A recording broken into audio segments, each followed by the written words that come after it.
Finally, we're going to talk about numeric integration. So it's the final topic of our revision.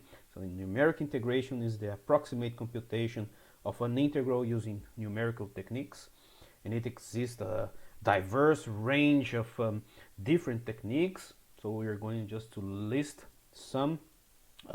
One that is very common is the Riemann sum, that we approximate the integral by the area of small rectangles.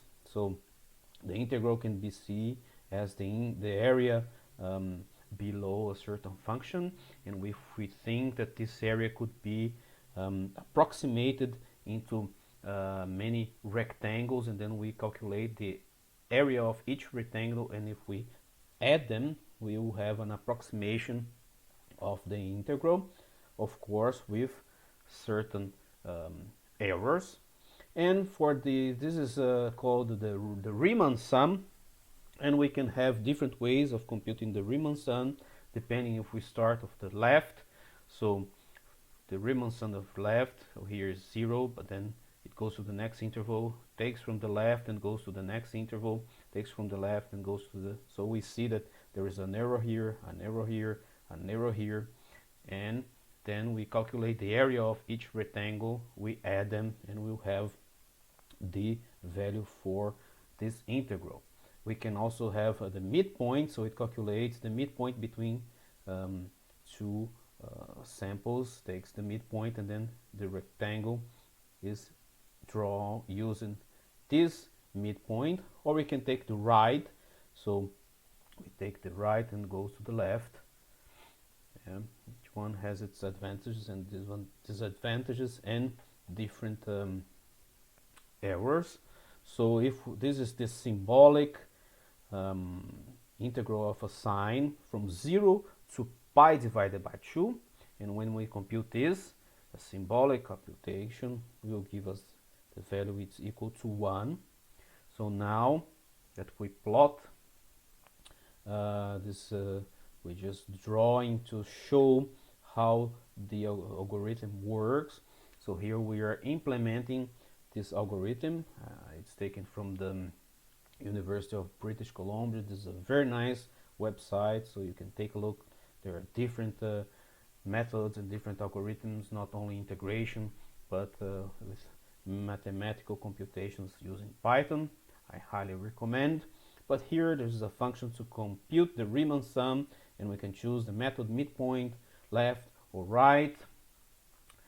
So now we are using this, so we are computing the Riemann sum from 0 to pi divided by 2.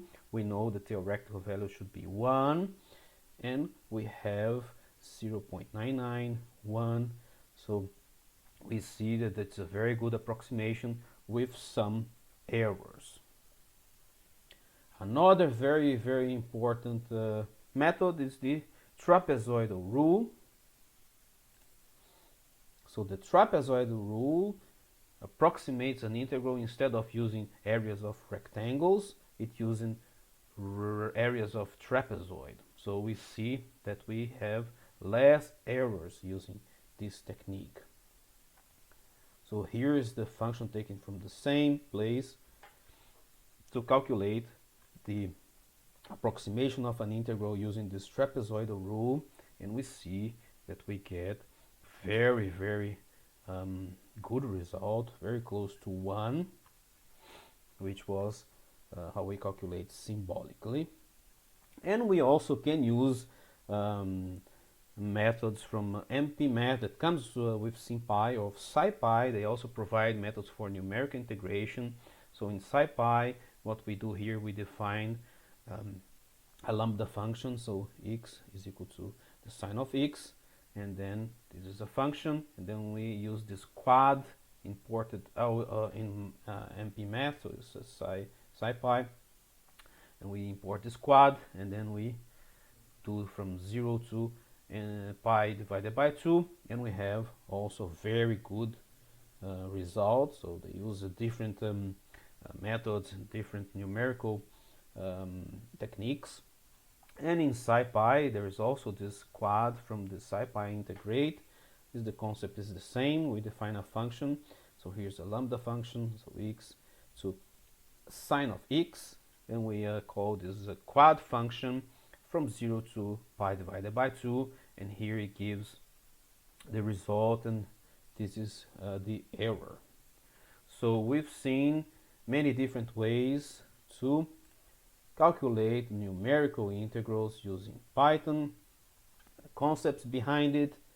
We also seen PDFs and how we can relate histograms to PDFs, and how we go from PDF to the probability of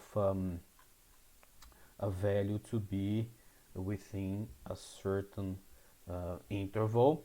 So this is we had an example. You can expand this example to use the Laplace distribution, and in case we don't have a closed form for a PDF, we can, like for example the music, we can also see the probability for this piece of music for a value to be inside an interval, and we can always do trade-offs, like dividing the range into more number of beans if it's possible.